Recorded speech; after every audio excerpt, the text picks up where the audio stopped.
새 문서는 여기 워크 안에서 마우스 오른쪽 버튼 눌러 새 파일을 누르거나 또는 파일 메뉴에서 새 파일을 눌러서 작업한다라고 했어요.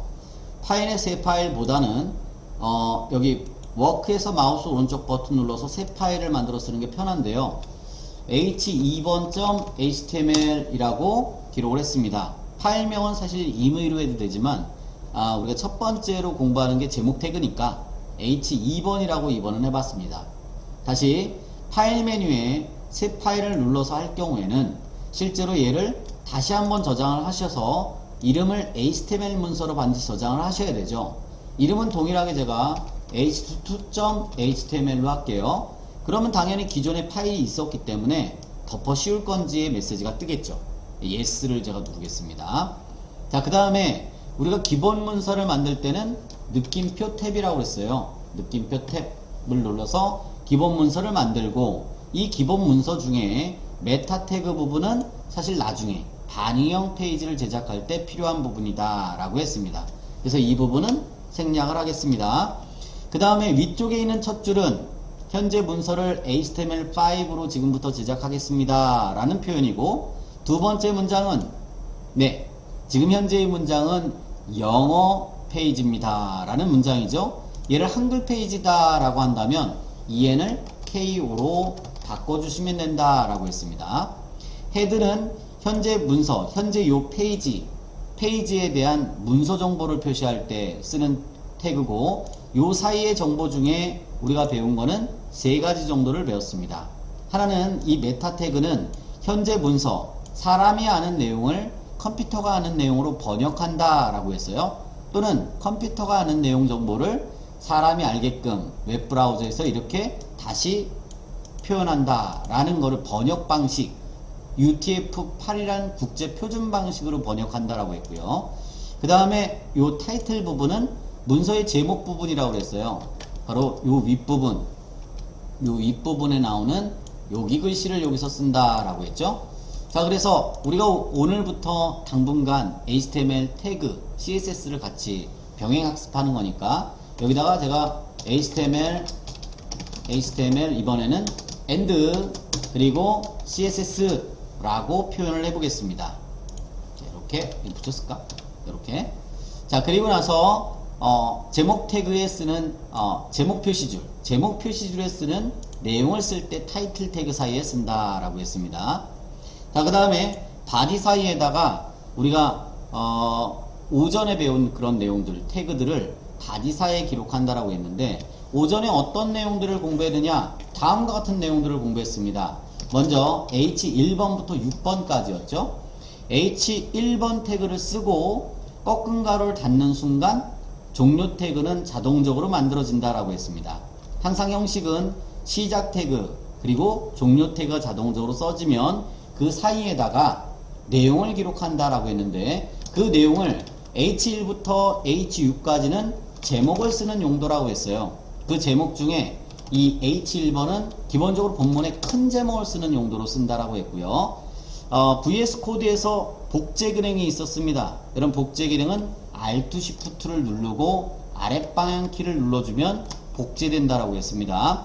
그리고 나서 앞에 있는 태그에 우리가 제목이 6개지만 기본적으로 많이 쓰는 건 1번, 2번, 3번이 주종으로 쓰인다고 했으니까 2번하고 3번 정도만 바꿔서 표현해보자 라고 했고요. 이때 여기 H2번과 3번을 제가 번호를 바꿀 때 뒤에 자동적으로 H2와 3이 만들어졌는데요. 이전에 우리가 플러그인 프로그램을 설치할 때, 또는 여기 뭐 확장 프로그램 이렇게 얘기할 수도 있겠죠. VS 코드 프로그램의 확장 프로그램, 플러그인 프로그램을 설치할 때 설치를 안 한 하나가 있었습니다. 그게 뭐였냐면 오늘 설치한 바로 오토 리네임 태그라는 거죠. 요게 하는 역할이 바로 앞에 있는 내용을 수정할 때, 예를 들어서 얘를 5로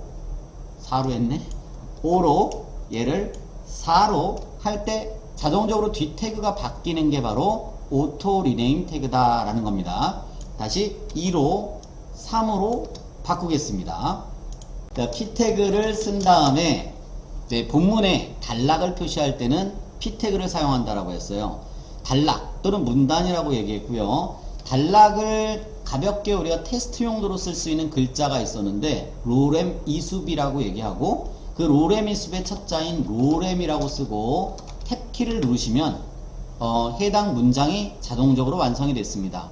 가상 문자라고 보시면 되고 두 번째 피택을 한 번 더 써봤는데요.